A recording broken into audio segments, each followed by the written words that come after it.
The great sociologist, Eric Olin Wright, has this idea that I first heard about in a lecture in London, called the idea of real utopias. And by the idea of real utopias, he meant a lot of things. I'm going to do gross injustice to a very complicated idea by explaining it in 30 seconds to contextualize what I'm trying to do. But what he was trying to say is we're not just aiming for something immediate. We're not just trying to cushion the worst impacts of a current system that we acquiesce in the face of. But on the other hand, we don't want a utopia that isn't useful. In his phrase, we want utopias without embarrassment, is the phrase he used. And the particular things he was interested in is we want utopias that think about unintended consequences, and we want utopias that think about normative trade-offs. So there's lots of different things we want in the world, and obviously a tendency in utopian thinking is to focus on one of the things we want in the world to the exclusion of all the others. But to Olin Wright, this is a less useful utopia. What we want is to work towards real utopias, a change in the current system, but one that is useful, one that we can try and start plotting our way towards. I guess a utopia to fight for is the way that I think about it. And the reason that I say that, I guess, is that I'm sort of in an intermediate position. I really sympathise with a lot of what Barb says, and I have lots of friends who are also enthusiasts of the basic income. But it's not where I'm coming from. If I just say a couple of things about why not, just to introduce the thing I actually do want to talk about as a possible way to go. So there's three difficulties with the basic income, as I see it, that means that I think it doesn't work as a real utopia, much as most of the principles embodied in it would be part of a real utopia. So the first one is about fairness. So, intriguingly, Malcolm Torrey, who Barb I'm sure knows 10 times better than I do, but is very involved in the basic income movement in the UK and indeed internationally, being part of one of the periodic attempts to look at how would you do this in practice. So one way you could do it is if you got rid of all of the rest of the benefit system, barring a couple of things like housing benefit, and you just introduced a benefit income at the level of income support at the moment, which is £71 a week, which is not very much. But you know, it's nominally meant to be enough to live on, although it's below the poverty line.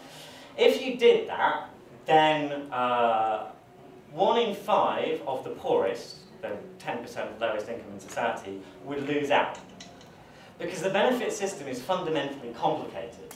It regards some people as having greater needs than others, in which case you need to have this very messy, very frustrating system to deal with it. So if you got rid of all that and just had a basic income, even at the level of income support, which is quite high, a lot of people would lose out. And that's obviously not what Malcolm or most people involved in citizens' income would want.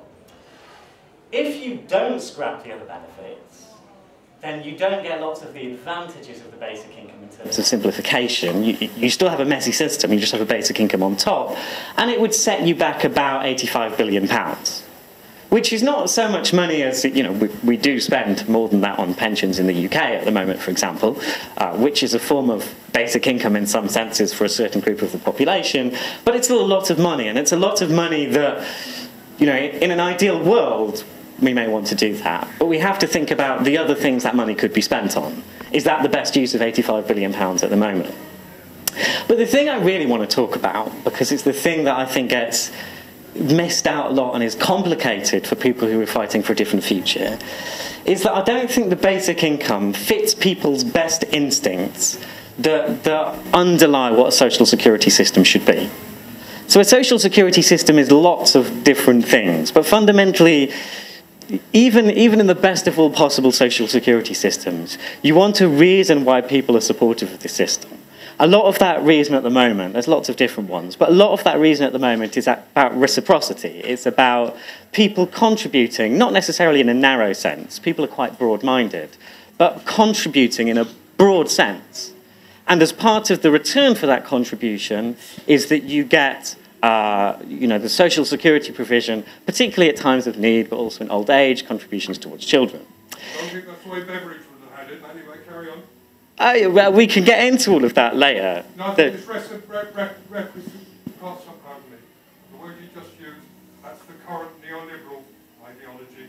Let's just be plain Do carry on, though. It's really interesting because actually Beveridge was a liberal more than a socialist, and Beveridge was actually pretty harsh in some of the things he said about reciprocity, and there's lots of things that Beveridge said about trying to combat idleness in his classic report in 1942 that I don't think you'd agree with either. So there are those principles there, but I'm not sure Beveridge is the best poster boy for them. But I think, I mean, it's not that I want to disagree with the basic income and where it's coming from. We're obviously in a terrible situation. Our social security system is horrible. I spend a lot of my time, I particularly work on disability. I work on a lot of people that claim a variety of different benefits and services in the system, and it is horrendous in any number of different ways, partly around the amount of money it gives, partly around the way that it treats people and the fear that people have, partly around the conditionality and partly around the stigma. But if we're going to do something about it, I think we need to think of things that satisfy three conditions.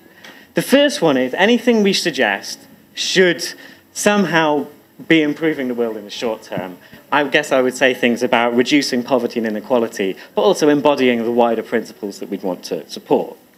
A second thing is somehow, even if you're not going with people's base instincts, I mean, public opinion is a very vague and woolly thing. People don't have fixed opinions. But you want to sort of at least be trying to get something that people's best instincts might support. And crucially, and the bit that people always miss out, is you want to be changing the world around people to mean that in the future, their best instincts are a little bit better. So what you want is an institutional setup that makes people more generous, more solidaristic, that has all of these principles that I guess most of the people in the room would fight for. And what that means, there's this term sequencing that other social scientists have used. What it means is we can't in one step get from where we are now to where we want to be. We just can't. So what we have to do is find a real utopia that we think we might be able to work towards and plot out a series of things where each thing we do makes the next step possible. So I'm just going to stop in a sec, but just to give some examples of things that I think that might involve, what it definitely doesn't involve is most of what Labour did from 1997 to 2010.